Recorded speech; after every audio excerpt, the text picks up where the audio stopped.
Les techniques traditionnelles ne sont pas une finalité en soi. Je ne les pratiquerai jamais en tant que telles dans un combat réel.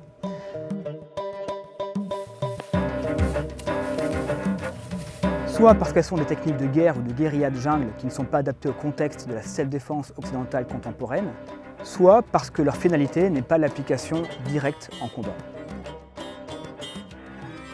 Et pourtant, je les pratique beaucoup, et pour différentes raisons. D'une part pour le plaisir, ensuite parce que ces techniques sont le condensé du savoir des anciens qui, eux, ont connu le combat de survie au sens propre du terme.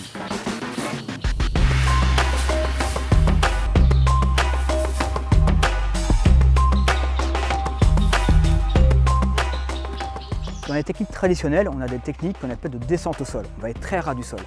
Le contexte indonésien, il faut savoir que c'est un contexte de jungle avec beaucoup d'arbustes qui sont très très bas. Du coup, le fait de baisser de niveau permet de se cacher en dessous du niveau des arbustes. Les différents grands principes fondamentaux et essentiels qui caractérisent le Pencak Silat, c'est les frappes en rafale, en multiniveau, dans les zones sensibles qui vont altérer vision, respiration, mobilité pour reprendre l'ascendant psychologique et l'ascendant physique sur lui.